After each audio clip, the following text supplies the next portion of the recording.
Hey everybody, and welcome to the channel. Today I'm talking about the hidden truths about Florida real estate agents with the message, buyer beware. Because people moving to Florida are surprised to learn there's one big difference between Florida real estate agents and other states. Stay tuned because I'm going to go through it all in this video. I'm Vaccai, the broker owner of Beach Bay Real Estate and a certified financial planner for 25 years. You're watching Suncoast South, where I share the real story of the Venice housing market, neighborhoods and communities, what you need to know about the costs of home ownership here, and what it's like to live here. Now let's get into what you need to know about Florida agents. First, there are way more agents in Florida than in any other state. And I found this very interesting. But when you know the backstory, it really makes sense. Florida has more agents than even California, which has nearly double our population. And to put that in perspective, Florida's population right now in 2025 is estimated at 23.4 million, and the population of California is 39.4 million. Meanwhile, Florida has about 25,000 more agents than California. We're at about 228,000 and California's got about 195,000. So that's pretty significant. But why is that? Well, Florida's default system of representation for, home buyers and sellers is what is called transaction agency. Florida is the only state in the entire country that defaults to transaction agency, where real estate agents are considered facilitators, not advocates and not fiduciaries. So 17 states have some sort of transaction agency, but none of them have it as its predominant form or the default, except for Florida. So brokerage firms, real estate brokerage firms that is, they love it because it creates very limited liability. In short, they're not going to get sued because it's nearly impossible when transaction agency is adopted. It is a buyer beware status. So brokerage firms can recruit large numbers of agents, and they do. They make their money on quantity, not quality. And it's much easier with transaction agency. So what does it mean to you when you're a home buyer? Basically, agents don't owe full loyalty, confidentiality, or any fiduciary duty whatsoever. And fiduciary duty basically means they have to act in your best interests. You obviously want that with a financial advisor or planner, and you really should have that with real estate agents, which is pretty much the norm in other states. So I think agents in other states are surprised to find out it's not the norm here. Anyway, buyers in Florida may assume they're getting a trusted advisor, but the law says otherwise. And I'm going to tell you exactly. The Florida statutes say transaction broker means a broker who provides limited representation to a buyer, a seller, or both in a real estate transaction, but does not represent either in a fiduciary capacity or as a single agent, which is the form that we have in Florida that provides for fiduciary duty. So here's the really good part. The statute also goes further. I mean, this is in the laws of the state of Florida, and adds that when acting as a transaction broker, the licensee will not work to represent one party to the detriment of the other party when assisting both sides. Interesting, huh? So anyway, you're a customer. You're not a client. Roughly 75 to 80% of all Florida real estate transactions are conducted under the default transaction agency model.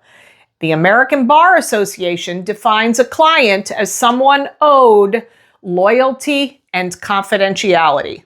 Florida's transaction broker law doesn't provide either of those protections, which is why legally You're only a customer unless your agent agrees in writing to act as a single agent or a fiduciary working for your best interest. So interestingly, the National Association of Realtors, often quoted in the national media as NAR, the biggest trade association in the entire country with nearly 1.5 million members, has a code of ethics that emphasizes two things. Well, emphasizes more than two things, but emphasizes these: client loyalty and advocacy. But that conflicts with Florida's transaction agent model, where those things don't apply. So it's very interesting.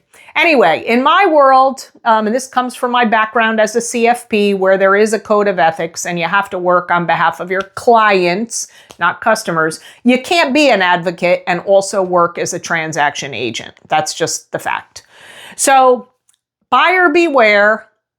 On another level, besides the transaction agency, part of the reason that the numbers in Florida are so high, that we have 228,000 agents for 23 million people, a lot of those live here part-time, the same goes for Florida real estate agents.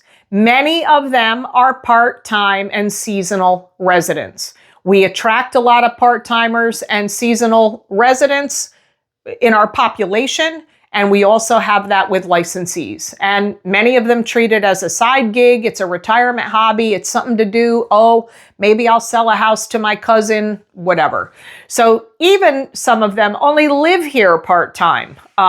So they're not really making real estate a career, and they're certainly not following the market on a day-to-day basis. So unfortunately, a lot of them have full-time jobs and they moonlight as agents. And let's face it, it's really not that difficult to get a Florida real estate license. You take a 63-hour license course that's required, you pass a 100-question test, and you're on your way to advising people on the largest purchase of their lives. Now that makes sense, doesn't it? Well, I'm being funny. No, it doesn't. And in my opinion, it really doesn't make sense. But that's how the reality works. So nationally, NAR reports, again, back to the National Association of Realtors, the majority of agents close just 1 to 3 transactions a year. And I like to say part-time efforts yield part-time results. Locally, it's the same story. I actually went and pulled the roster by, market reports that we can do for the Venice Board of Realtors, which I am a member of, the top 1,000 agent report. And by the time you get to agent number 247, and I'll say there are under 1,000, but above 900 agents on the list. I don't remember how many were there, but it was like 950 range. So once you get past agent number 247 on the list, I'm not naming people, year-to-date sales volume drops to below $2 million, and it just keeps sliding. So these could be, 1, 2, 3 deals a year, and that goes on from agent number 250 on up to 950. So there are more than 700 agents who are basically doing little to no business, and that's just in the Venice market. So pretty telling.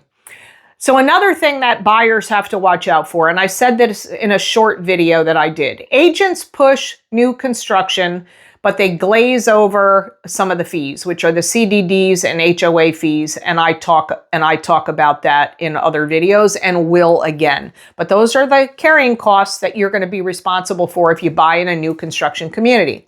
Now, agents love selling new construction. It's what I call hassle-free selling. Everything is new, staged by professional landscapers, marketers, and, home designers. Looks great.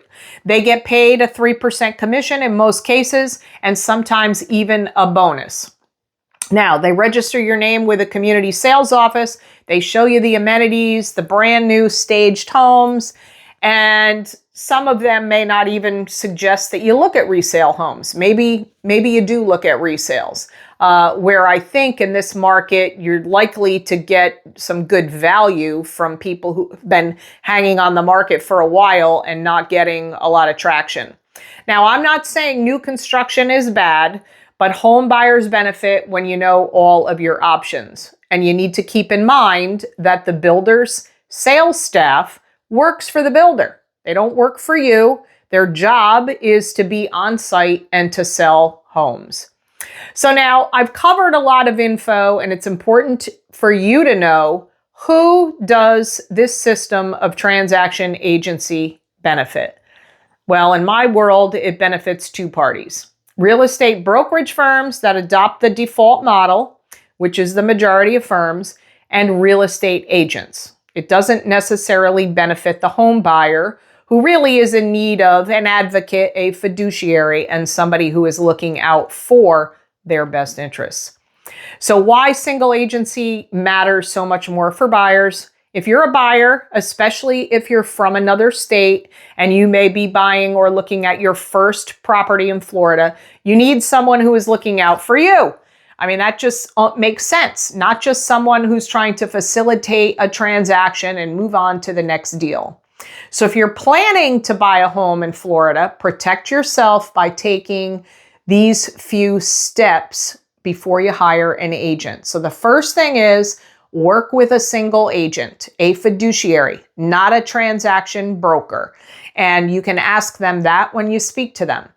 You're going to sign a buyer's agency agreement before viewing any homes. This is a requirement post the NAR settlements, and it's a requirement for any agent who's affiliated with an MLS. And anybody who's not with an MLS because they don't want to pay the fees is probably not somebody you want to be working with. But either way, make sure on that buyer's agency agreement, it says single agency, not transaction agency. And a few other background things that you should go over with them is ask how long they've been in the business in Florida. Maybe some agents may have more experience in another state, and you can take that into consideration. How long have they lived in the market area you're interested in? Whether real estate is their full-time gig, or if it's something they do as a side, hobby, part-time, they're moonlighting. Whether they live here full-time, which is sort of also important, because we do get a lot of snowbird agents. They're not here all the time. And then what market area do they serve? So hopefully it's right in the general vicinity of where you want to buy, where you're looking, where you're interested in, and not some crazy story like I'm a global advisor. Oh, I cover the whole state. I cover the whole Gulf Coast. I cover 6 counties. That's ridiculous. Nobody can cover that area effectively. So make sure you ask those questions. The most important is single agency. Anyway, I hope that this helped. I'm Robin Vaccai, the broker owner of Beach Bay Real Estate and a certified financial planner for 25 years. You've been watching Suncoast South, and if you found this helpful, please subscribe to the channel.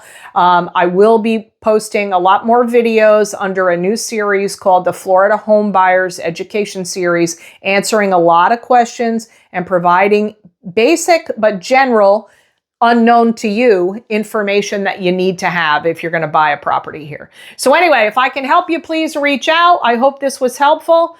Thanks for watching, and bye for now.